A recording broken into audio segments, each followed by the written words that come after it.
I'm George Jessop, practicing architect living in Centerville.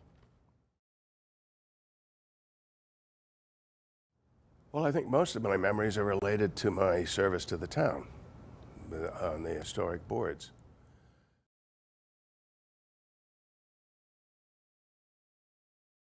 Well, I wanted to originally go further down Cape, down the Orleans area. And because I was moving my mother down here after my father died. Nobody else to take care of her, so I took that responsibility. And I said, where do you want to live? And she said, I like Centerville. Okay, so we'll look in Centerville. On second thought, it was a better choice because of the proximity to transportation and the hospital system, the doctors in the hospital itself. It turned out I was the one that needed the hospital more than my mother. She made it to 105, and the last couple of years at Mayflower Place, and she was kind of lucky to get in there. But it was wonderful for her. They loved her there, and although she didn't like being there, she'd rather be home. She was very well cared for, and she made it to 105. And we should all try it.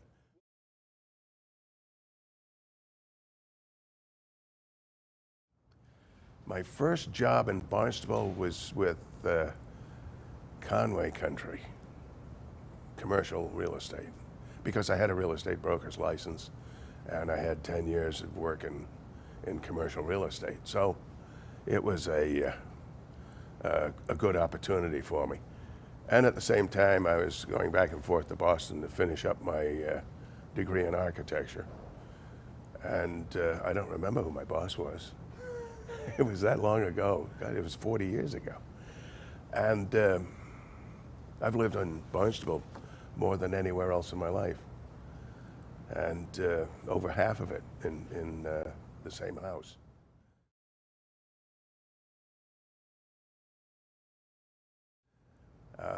But I was going back and forth to Boston to get my degree. And then after that, I had to intern. So I interned with Edward Berman, designing supermarkets. And my thesis was Filene's in downtown Boston. And that's where I developed an interest in the historic, because the architect of that building turned out to be one of the Chicago Five, Louis Sullivan, Frank Lloyd Wright, and Daniel Burnham. And when you look at the building, you say, where did he get his inspiration for the design of this building? And it's kind of strange because the windows on the top floor are round windows where everything else is square. But the top floor has round windows surrounded by a wreath. It's kind of strange architecture for a commercial building. But walk up the street, and what's at the head of the street? The old granary burial ground. And the columns are adapted from the symbols on the arch at the entrance, and that's the inverted torch, the symbol of death. And it's a bundle of reeds wrapped with a ribbon. And that's the same design as the posts for the public garden in Boston. So it's an appropriate design for Filene's.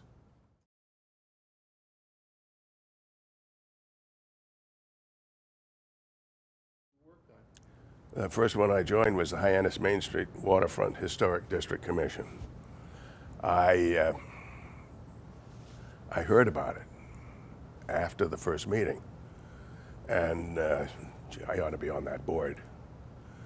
And I found out that there was an AIA, American Institute of Architects, reserve seat, It's reserved for a registered architect, a member of the American Institute of Architects, preferred. It'll go to somebody else if an architect isn't available. But I went through the Boston Society of Architects, and they provided a reference or background for it. Applied for the position through the town council, and was immediately appointed to the board. I attended the second meeting. So I'm not a plank holder, but I'm the second longest serving member of the board, and certainly the most meetings attended.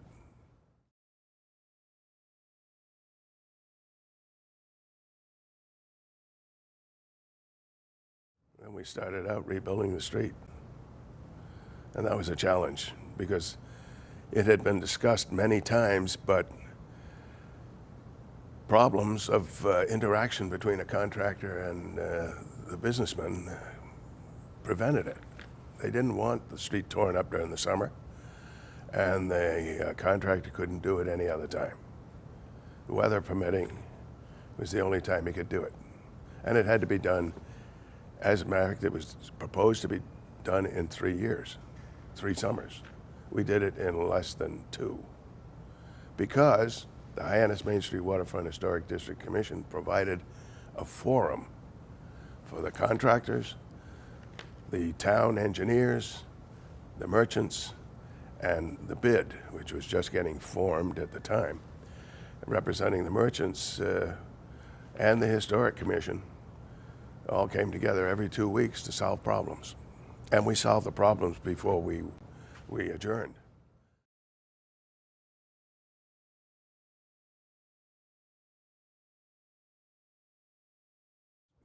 The historic board was formed just in time to turn Main Street around a bit. It was sliding away. It was becoming Dennisport. That was the future. No real attraction.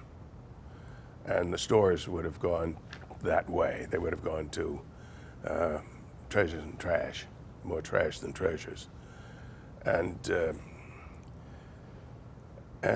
because of the street being rebuilt, and because of the historic board formulating and enforcing historic design, and especially the signage.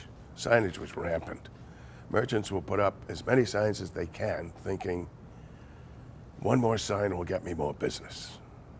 18 signs in the window is no better than one really good sign. As long as you can identify the business for what it is and locate it as you come down the street, and I don't mean at 40. That was another thing that was a problem. We talked about two-way Main Street. We became a forum for all kinds of design issues because it's a historic district, but it's more than just a historic district. It's a commercial historic district. And there are buildings that aren't recognized as being historic that are very unique, that were designed as a business. So architecture has played a major role in the development of our commercial enterprise.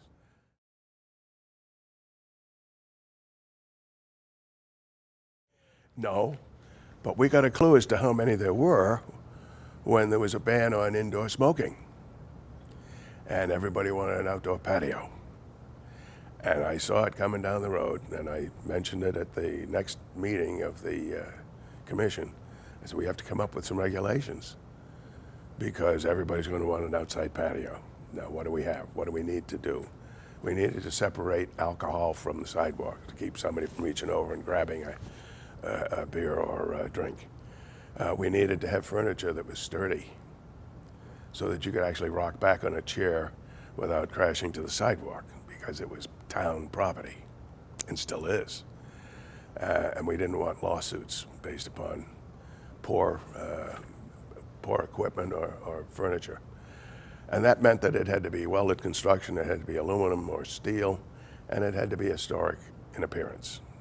And they gave us The historic appearance gave us the authority to say, no, you can't put wood out here, you can't have plastic. And so we wrote it up. And it's amazing how very quickly the merchants adapted those regulations and have for the most part, been very supportive of the requirements.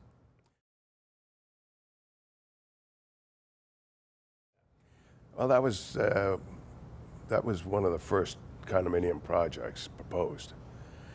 And we had a building that was not only historic, but memorable. When you came into Hyannis, and you came into Hyannis at that end, because it was two-way, you saw the green roof, and you saw the diamond pane windows. And that was the Carousel Theater building. And it was an anchor of Main Street. And they wanted to take it down and put up something else. And we said, no. And that's one of the very unique qualities of the Hyannis Historic District. We have the ability to totally ban demolition. Nobody else has that. Some can do a demolition delay that's been extended now into 18 months. So it really slows down the tear down and redo developmental process. If you're going to tear it down, you're going to really think about it, and you're going to have some money invested. And we're going to make you go through the process. But on Hyannis, if it's something like that building, we can say, no, you're not going to tear it down. Let's do an adaptive reuse. And you come back and talk to us about what you want to do and how you want to do it. And they ended up with a design that you see now that has a number of really nice apartments in it. And as a matter of fact, Paul Druin bought one of those units shortly before he died. And so we encouraged them to make that building reusable.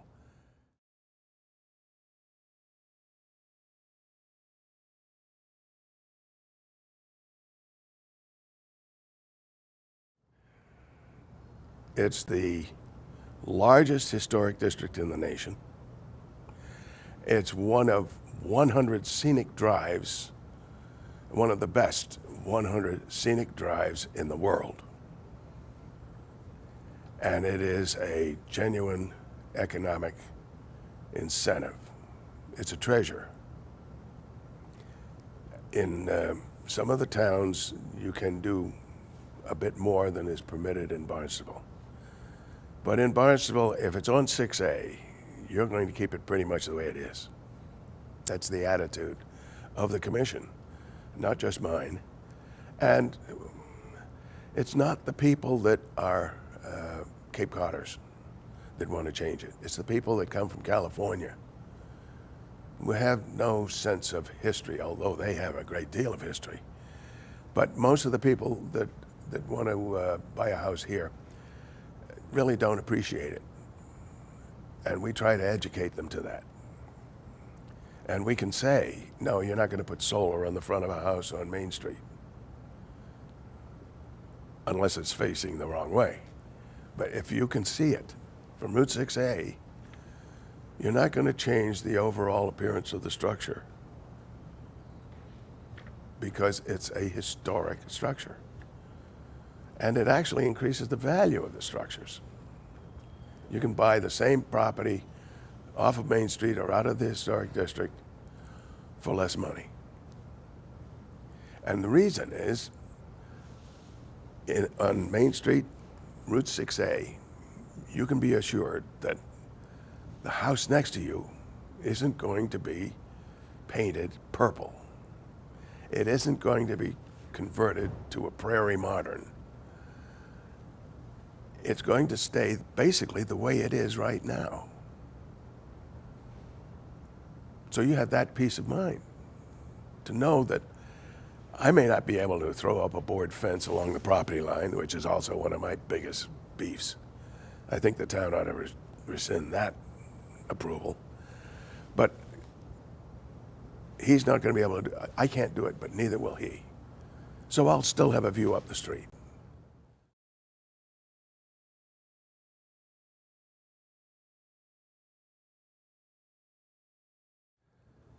Well, there are kind of two categories.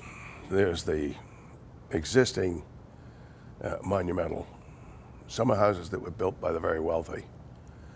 They were built, for the most part, right on the beach, right on the shore, and they had auxiliary buildings behind them. Osterville is a prime example. One of the problems with those big houses is that they are built initially as a summer house. They were never intended to be insulated. They were never intended to be treated as a permanent structure. They were built by the wealthy as a place to go when the temperature in the city got too hot to put up with, and disease in the city started to make it hazardous to stay there. But most of those houses are the ones that are, for instance, in Centerville on the river. Some of those are very suitable for subdivision and have been turned into condos. Build a little extra of the garage, add an entrance here or there, and you turn what was a waterfront mansion into a very desirable condominium project. Some of them can be redone and rebuilt beautifully.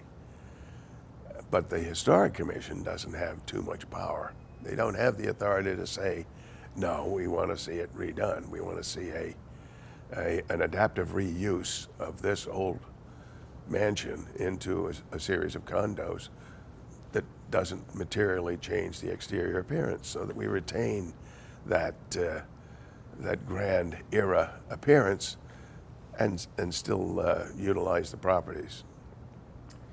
So we don't. It used to be a 6-month delay, and that was just saying to the developer, come see us, file, and then go to your architect and design what you want.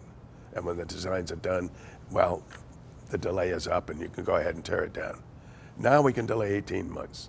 That kind of discourages the developer or the real estate company from saying, you know, here's a house, we can tear it down and put up something else. They have to hold it for 18 months. Most people aren't willing to invest in a property for an 18-month delay.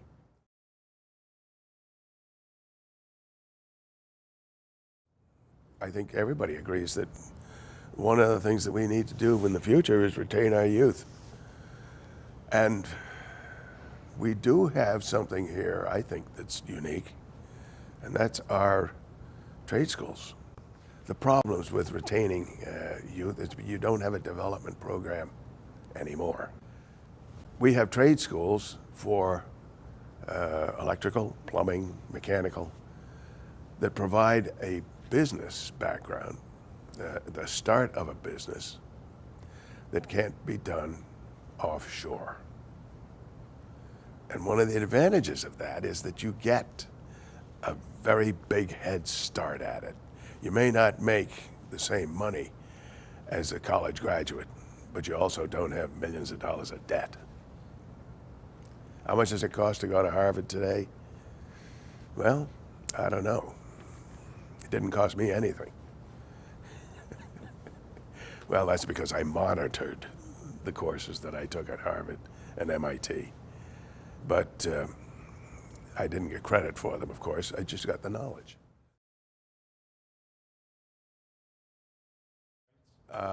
Well, Barnstable is the center of the Cape. It's also the largest town, one of the largest in the Commonwealth of Massachusetts. And the healthcare system is the equal of anywhere else in the country. Cambridge and Boston may have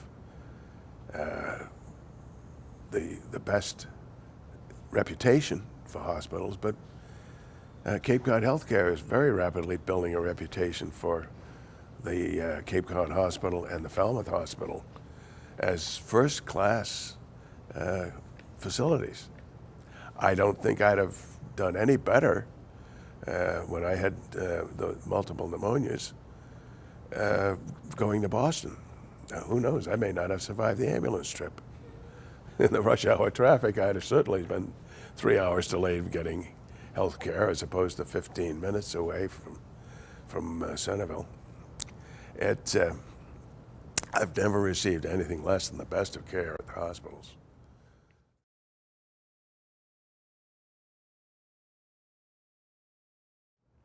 Well, you have to say in the town of Barnstable, I love the beaches. It's one of our greatest resources. From Sandy Neck to Craigville, Dowsers Beach is terrific. I can cast off of the jetty, and I prefer casting off the jetty rather than the platform because I can get at the fish a little easier. So if it's a catch and release, it's a little easier done. I don't put as much strain on the fish. I caught a striper one day after work, and I have a piece of tape on the blade of my rod so that I can measure without actually using a tape. Just if the black tape around the blade is the legal limit, then I can just lay it down quickly and see whether the fish is legal. And this one was, they just changed the regulations at the time, and it was either 24 inches to the fork or the tip. And I suspected that it was the fork, but they said, no, it's the tip. The lady behind me is hollering, no, it's the tip, it's the tip. It's a keeper, it's a keeper. Well, I decided it wasn't, and I let it go. Released it back, and it swam away, and I stood up and turned around, and the game warden was standing behind me, and he looked at me and he said, it was not a keeper. So the beaches are our greatest resource. They are a big magnet for our economy, and we do well to remember that most of our business is related to the beaches. People come to Cape Cod for the beaches.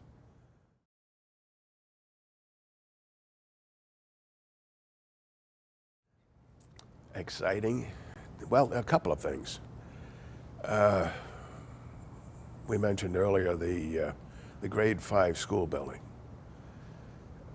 We didn't know it at the time, but we were making a momentous decision. We were, I think it was a total of 13 people on a board that was assembled to decide whether the grade 5 school building would become a parochial school or a housing project. And I was there as part of the Hyannis Main Street Waterfront Historic District Commission because it's within our district. And it was applied for, a demolition permit. And we denied it. We said, no, we're going to let you tear it down. We'll find an adaptive reuse. And that's what triggered the search for developers. And we ended up with two, the church, and that was the Fall River Diocese of the Roman Catholic Church, who has a retreat down here, by the way, in Barnstable, on Wequaquet Lake. And the developer, Christopher Wise, who has done a number of I say elderly, but they're not really elderly, they're retiree housing. And you can, at 55, you're eligible. What it amounts to is 1 bedroom, no children, tenancies. That was one of the proposals, and that proposal was to basically convert the existing building to an apartment building and build another one in the lawn area, as I recall, adjacent to Pine Street, with no need for the baseball diamond and no need for the fields between the school building and Old Colony Boulevard. So that was about half of the property that was not in the plans for the developer. And when it came down to it, we were here in this room with a room full of parents and others interested in the outcome. And I was the last to speak, and I think I had the deciding vote. And I said, I went to a parochial school. It has advantages that the public school system does not the least of which is parental involvement. I didn't think that the superior students would be drawn from the public high school because I didn't think that the parochial school was going to offer the same wonderful quality programs that the high school does and can. But more the students that needed discipline, that needed somebody to bring the parents together with the teachers in a much more structured approach, so that the C student and the C student's parents knew what the homework was. And further, that those students that weren't big enough would get to play a sport that wasn't part of the high school, that would give them the exercise they need and the interrelationship that they need. When you're in the classroom, you're in competition, but on the field, you have to work with other people to form a team. And that's a lesson that has to be learned. It can't be taught. And that's why I don't like sports disappearing from the schools, because it teaches the students to work as a team. And you need to do that. More and more, our business and our commerce is team related. And you have to begin to think as a team, not as an individual. I'm George Jessop. I'm a registered architect working and living in Centerville, Barnstable, Cape Cod.